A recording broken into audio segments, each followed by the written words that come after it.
Halo Sobat Cendekia, ketemu lagi dengan saya Mentor Tabian Cendekia. Untuk hari ini kita akan belajar mengenai tes wawasan kebangsaan atau TWK yang akan menjadi salah satu materi ujian pada pelaksanaan seleksi kompetensi dasar untuk CPNS, sekolah kedinasan, atau untuk akademi militer. Nah, untuk itu, teman-teman, pada pertemuan pertama ini kita akan membahas mengenai nasionalisme pada pertemuan ini.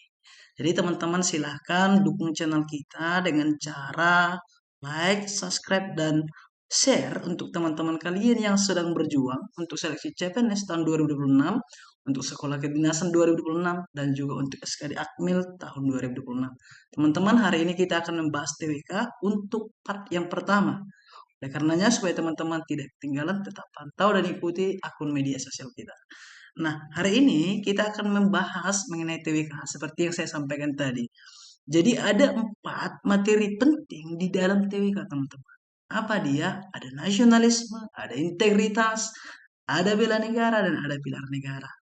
Nah, sebelum sampai ke sana, teman-teman harus mengingat, ini saya sampaikan ya, teman-teman harus mengingat bahwa semakin kecil passing grade dari suatu soal, maka soal tersebut adalah termasuk soal yang lumayan sulit. Nah, kalau kita lihat ya sekali itu kan ada 3 materi pelajarannya. Ada TKP, ada TWK, ada TIU. Nah, dari ketiganya, yang paling rendah itu adalah passing grade dari TWK. Teman-teman harus paham di situ. Nah, menunjukkan bahwa TWK itu termasuk ke dalam soal yang lumayan sulit.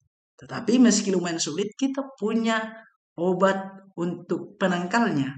Apa dia? Kita akan simak bersama-sama. Jangan lupa untuk tetap tonton sampai habis video ini. Nah, kita kembali lagi. Tadi saya sampaikan bahwa ada 4 materi penting di dalam TWK yang pasti muncul setiap tahunnya, yaitu ada nasionalisme, ada integritas, ada bela negara, dan ada pilar negara. Kita lihat, hari ini kita akan membahas mengenai nasionalisme, teman. Nah, apa itu nasionalisme? Gitu ya. Dan kenapa dia diujikan di dalam seleksi pegawai negara? Karena tujuan dari SKD itu adalah untuk mengetahui kemampuan pemahaman dari peserta, termasuk jiwa nasionalismenya. Dengan tujuan agar si peserta ujian mampu mewujudkan kepentingan negara, kepentingan di mana dia akan mengabdi. Di mana dia akan mengabdi, yaitu di negara. Yaitu melalui cita-cita dan tujuan negara. Begitu. Untuk tetap mempertahankan identitas nasional. Teman-teman harus paham di situ. Jadi, tujuan dari mengukur nasionalisme itu adalah untuk mewujudkan cita-cita nasional dengan tetap mempertahankan identitas nasional. Begitu ya. Jadi teman-teman harus menyimak, memahami arti dari nasionalisme. Begitu. Nah, ada integritas, ada bela negara, dan juga ada pilar negara. Untuk 3 lainnya akan ada di konten berikutnya. Oleh karena itu, teman-teman jangan sampai ketinggalan. Silahkan subscribe akun kita di Tabihan Cendekia. Begitu ya teman-teman. Oke, tanpa berlama-lama lagi, kita akan mengerti apa definisi dari nasionalisme. Kita akan coba lihat apa arti nasionalisme. Tetapi sebelum sampai ke sana, kita harus lihat dulu tips apa yang harus kita pahami dari keempat materi tadi.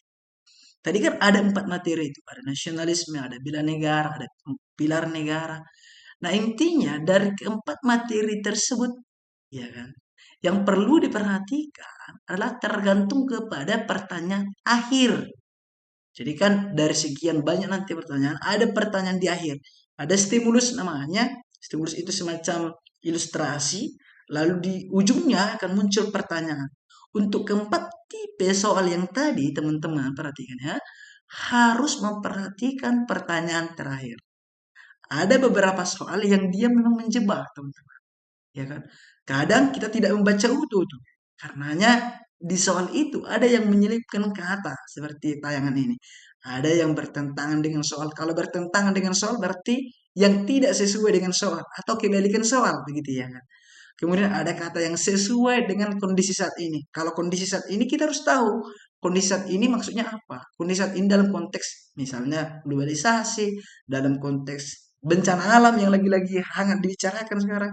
Jadi kita harus lihat sesuai konteks kondisi saat ini, sesuai dengan stimulusnya, begitu teman-teman. Ada juga kata perwujudan yang sesuai. Nah, jadi teman-teman harus fokus pada pertanyaan akhir, teman-teman ya. Jadi fokus pada pertanyaan akhir. Nah, cara paling baik adalah pahami ilustrasi. Tadi yang aku sebut ilustrasi itu adalah stimulus tadi. Pahami ilustrasi soal dan hubungkan dengan pertanyaan. Itulah tadi kita fokus pada pertanyaan terakhir. Ingat, ilustrasi itu diberikan sebagai gambaran atau acuan berpikir, atau bahasa saya sehari-hari sebut itu stimulus, ya kan? Sedangkan yang menjadi penentu atau kata kunci ada di pertanyaan akhir, teman-teman. Ada pertanyaan terakhir. Maka jawablah sesuai dengan pernyataan berdasarkan ilustrasi, soal, dan pertanyaan terakhir. Itu harus teman-teman catat dan itu harus teman-teman ingat. Itu tips yang harus saya bagikan dan tips ini saya yakin hanya ada di Tabiah Cendekia, teman-teman. Oke, kita akan lihat apa definisi nasionalisme gitu ya. Jadi kalau kita buka di Google gitu ya, di Google pencarian, itu nasionalisme itu kalau diartikan itu luas, teman-teman. Karena dia berbagai sumber disatukan, dirangkum gitu ya kan. Tetapi di dalam pengertian ini, nasionalisme akan kita sederhanakan pemahamannya, teman-teman. Kita akan lebih simpelkan arti dari nasionalisme. Intinya adalah nasionalisme itu adalah rasa kecintaan pada negara. Ingat, rasa kecintaan pada negara dalam bentuk menghargai identitas bangsa. Jadi ada kata menghargai identitas. Teman-teman harus ingat itu. Jadi identitas, ada unsur identitas dalam nasionalisme. Apa bedanya dengan rasa cinta tanah air? Kita akan mengulasnya pada konten berikutnya. Gitu. Makanya intinya rasa kecintaan pada negara dalam bentuk menghargai identitas. Begitu teman-teman. Nah, nasionalisme itu sendiri dibagi menjadi dua bentuknya. Ada nasionalisme dalam arti luas dan juga ada nasionalisme dalam arti yang sempit. Apa itu nasionalisme luas dan apa itu nasionalisme sempit? Kita lihat. Nasionalisme sempit, dimaksud nasionalisme sempit karena dia melekat pada identitas. Jadi dia masih berdasarkan identitas. Nah, identitas nasional, identitas bangsa yang dimaksudkan tadi ada 6, teman-teman perhatikan. Ada lagu kebangsaan, ada lambang negara, lambang negara kita, Garuda Pancasila, kan? Ada bahasa negara, bahasa Indonesia, ada bendera negara, bendera merah putih, ada semboyan negara, Bhinneka Tunggal Ika, dan ada lambang negara. Jadi ada 6, teman. Jadi kalau dia berhubungan dengan keenam ini, gitu ya, berarti dia penerapan dari nasionalisme. Berarti dia bentuk nasionalisme. Jadi, Bang, kalau ada orang yang pasang bendera di depan rumah ketika menjelang 17 Agustus, itu masuk cinta tanah air atau nasionalisme? Kan gitu. Nah, jawabannya adalah itu adalah nasionalisme. Ingat, nasionalisme sempit di sini bukan berarti nasionalisme yang buruk. Hanya saja nasionalisme yang berdasarkan pada identitas. Itu harus teman-teman ingat. Jadi, kalau dia memenuhi unsur keenamnya, atau salah satu dari keenamnya, berarti dia masuk ke dalam bentuk nasionalisme. Kayak gitu. Nah, tetapi selain bentuk nasionalisme sempit, teman-teman, ada namanya nasionalisme luas. Apa itu bedanya? Kalau nasionalisme luas itu kecintaan yang ditunjukkan dalam bentuk kontribusi. Jadi ada kontribusinya, ada peran, ada tindakan, atau ada actionnya. Teman-teman harus paham. Jadi nasionalisme luas itu ada action. Jadi nasionalisme itu tidak semata-mata hanya kepada identitas, tetapi juga harus ada action, ada tindakan untuk menunjukkan identitas nasional. Kayak gitu dia. Nah, nasionalisme luas itu dia berdasarkan kontribusi, teman-teman. Sementara nasionalisme itu berdasarkan identitas nasional. Nah, maksudnya gimana sih berdasarkan kontribusi? Ini ada 3 contoh yang saya berikan. Satu, mendukung produk dalam negeri. Ya, mendukung produk dalam negeri, misalnya membeli dan memakai batik, kayak gitu. Atau membeli dan memakai karya UMKM, karya anak bangsa. Nah, itu masuk ke dalam nasionalisme. Tetapi ada juga mempromosikan budaya atau identitas nasional.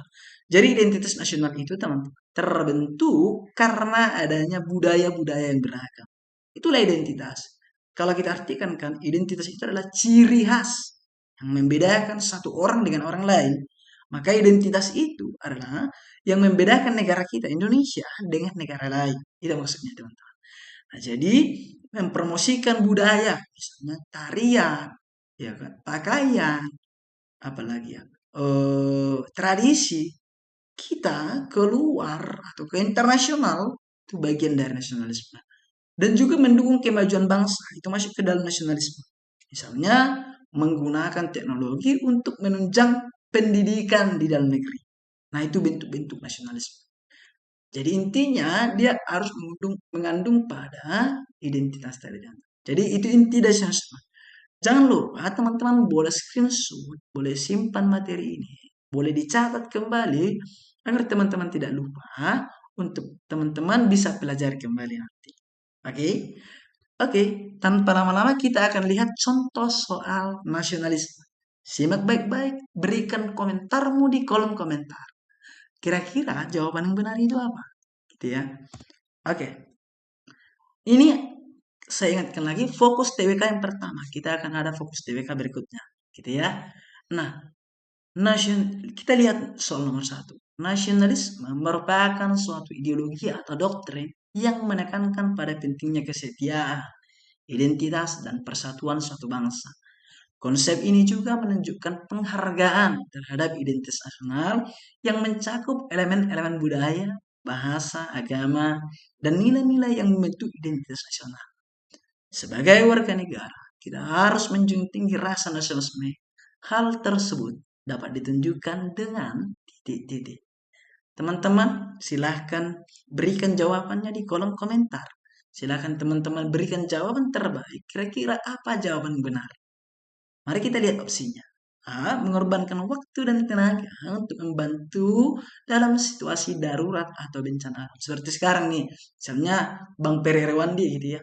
Beliau membuat suatu penggalangan dana untuk membantu teman-teman yang terkena bencana alam. Itu maksud soalnya. Yang B. Menjalani wajib militer dengan penuh tanggung jawab. Berarti wajib kebara ini. Kira-kira gitu ya kan? Nah, kemudian yang C, menjaga keberagaman bangsa dan menghormati bahasa daerah. Jadi menjaga keberagaman itu bentuknya kebinekaan gitu ya, bahasa dan menghormati bahasa daerah. Yang D, menolak kebijakan yang merugikan kepentingan bersama meskipun melibatkan pengorbanan pribadi. Jadi menolak kebijakan dia. Yang E, mendorong perubahan positif melalui partisipasi dalam proses demokrasi. Kira-kira dari A, B, C, D, dan E, kira-kira jawabannya apa? Silakan teman-teman berikan jawaban terbaik di kolom komentar. Nah, saya ingatkan lagi kepada teman-teman, jangan lupa untuk tetap mengambil kata kunci. Tadi sudah saya ingatkan di awal, fokus pada pertanyaan terakhir. Tetapi fokus juga pada ilustrasi, kira-kira gitu. Jadi kita nggak bisa hanya, oke, fokus pertanyaan terakhir, tapi ilustrasinya lupa. Karena apa? Karena biasanya ilustrasi itu ada hubungannya dengan pertanyaan akhir gitu dia. Jadi harus fokus ke situ, teman-teman. Oke, mudah-mudahan teman-teman sudah memberi jawabannya. Kita akan lihat, kita akan review kira-kira apa jawaban yang benar. Teman-teman, kita lihat soalnya tadi. Kembali, kita mau temukan kata kunci pada soal. Jadi setidaknya nih, ada 3 kata kunci yang saya temukan di soal itu. Apa dia? Ada identitas nasional, ada elemen budaya, bahasa agama, dan ada ditunjukkan. Ini harus teman-teman paham. Tadi, di awal sudah saya sampaikan, identitas nasional itu ada lambang negara, ada lagu, ada semboyan, ada bahasa, ada bendera, itu identitas nasional. Ciri yang membedakan negara kita dengan negara lainnya. Gitu. Sementara yang mencakup, berarti ada mencakup elemen budaya, bahasa, agama. Ada kata itu teman-teman. Nah, selain itu fokus pertanyaan terakhir. Ditunjukkan dengan. Gitu kan. Berarti ada action. Berarti ada tindakan, teman-teman. Jadi apa jawabannya? Berarti harus ada unsur identitas. Maka jawaban yang benar adalah C. Ya kan? Teman-teman, berarti jawabannya C. Kenapa C? Kita lihat penjelasan. Kata kunci itu, ya kan, menunjukkan penghargaan terhadap identitas nasional tadi. Ya kan? Kemudian wujud sikap yang menunjukkan penghargaan terhadap identitas nasional. Identitas nasional dari kelima opsi ini hanya ada di C. Apa identitasnya? Keberagaman bahasa dan menghormati bahasa daerah, teman-teman. Jadi itu cara mengerjakan nasionalisme. Pahami materinya, lalu lihat bagaimana soal itu dibuat ilustrasinya, dan fokus pada pertanyaan terakhir. Kalau ditunjukkan berarti ada sikap, berarti ada tindakan yang harus ditunjukkan. Sebagaimana penjelasan ini, oke? Nah, itu dia untuk soal yang pertama, ya kan? Kalau teman-teman masih bingung, teman-teman ada yang mau ditanyakan, boleh kita berbagi wawasan, boleh kita berbagi tanggapan di kolom komentar, nanti akan saya tanggapi. Eh, dan teman-teman harus ingat, soal ini adalah soal CPNS 2024. Harus taman catat. Nah, pastinya soal TWK itu tidak jauh berbeda setiap tahunnya. Ya, oke, itu dia untuk soal pertama. Kita lihat ke soal yang kedua, teman. Nah, soal yang kedua, teman-teman boleh baca. Teman saya beri waktu untuk membaca, boleh nanti berikan jawaban terbaik. Ingat, jawaban yang terbaik di kolom komentar. Gitu teman-teman ya. Nah, kita akan lihat soalnya. Cinta tanah air mencakup perasaan kasih sayang dan kebanggaan terhadap negara. Terus teman-teman ingat, itu definisi singkat dari cinta tanah air. Individu yang mencintai tanah air, kelahirannya memiliki rasa bangga dengan sejarah, budaya, prestasi, dan negaranya. Perasaan tersebut dapat tercermin dalam sikap, tindakan, tercermin sama maksudnya. Ada action di situ. Gitu kan. Jadi teman-teman harus melihat mana yang menunjukkan action. Berarti ini apa? Kedua soal ini adalah bentuk nasionalisme luas, teman-teman. Bentuk nasionalisme luas. Teman-teman harus ingat. Nah, kita akan baca opsinya. Yang A, mengibarkan bendera merah putih di rumah dan kendaraan sebagai ekspresi simbolik. Oke. Ada identitas di situ. Ya kan? Oke. Kemudian ikut berpartisipasi aktif dalam keberlanjutan lingkungan. Oke, bisa itu, tetapi belum memenuhi unsur identitas, gitu kan. Bersedia menghadiri pertemuan masyarakat setempat dan ikut berpartisipasi dalam diskusi publik. Nah, ini bisa cinta tanah air, teman-teman. Ya, apa bedanya dengan nasionalisme nanti akan kita bahas. Jadi dia kurang cocok dia. Yang D, mendukung seniman lokal yang memperkenalkan budaya nasional di kancah internasional. Nah, ini nasionalisme luas, seperti konteks pada soal. Nah, ini bisa, Ji. Berarti yang D ini bisa nih. Yang E, memberikan kontribusi finansial kepada organisasi yang mendukung kepentingan bersama. Berarti kurang ya, karena tidak ada unsur identitas. Berarti ada dua tuh. Berarti antara A atau D kan gitu ya. Nah, teman-teman boleh kasih jawaban tanggapannya di kolom komentar. Kira-kira dari A dengan D, jawaban yang benar apa? Nanti akan saya lihat apakah teman-teman sudah benar-benar mengerti atau masih ada hal yang perlu kita perdalam nanti untuk konten berikutnya. Oke, silahkan berikan tanggapan karena kita akan review jawaban yang benar. Oke, jawabannya kita lihat. Kita balik lagi, teman-teman harus ambil kata kunci di soal TWK. Teman-teman harus ambil kata kunci di soal TWK. Setidaknya lagi-lagi saya menemukan ada 3 kata kunci di sini. Apa dia? Rasa bangga dengan sejarah. Itu 1. Budaya dan prestasi. Itu 2. Dapat tercermin. Tidak 3. Bang, berarti kata kunci itu bukan cukup 1 ya? Ya itu tergantung kemampuan ya, kemampuan penalaran kita. Ada yang cukup 1 bisa langsung bernalar, ditemukan jawaban. Ada yang 2 bisa langsung menemukan. Ada yang 3, ada yang lebih gitu. Jadi itu tergantung kepada kemampuan teman-teman. Tetapi bisa lebih dari 1, intinya gitu ya. Nah, maka jawaban yang benar itu udah pasti D, gitu. Kenapa D? Karena di situ jelas tadi ada kata rasa bangga dengan sejarah, budaya dan prestasi. Berarti mana yang ada hubungannya? Tentu hanya ada di D, gitu teman-teman. Perasaan tersebut dapat tercermin berarti ada actionnya. Jawaban yang benar adalah D. Karena kata kuncinya adalah rasa bangga dengan sejarah, budaya, dan prestasi negara. Nah, kalau kita lihat di situ, yang D itu kan memberikan dukungan kepada seniman lokal. Berarti dia mendukung identitas ke kancah internasional. Gitu, teman-teman. Oke. Nah, jadi kalau ada yang bilang TWK adalah maut, ya mungkin karena kurang persiapan ya. Tetapi sebenarnya TWK itu mudah karena dia logika dan pemahaman. Keduanya harus dipahami. Jadi kalau kita paham arti nasionalisme tidak kita gunakan secara logika, berarti dia kurang tepat. Sebaliknya pun begitu. Jadi teman-teman keduanya harus dipahami.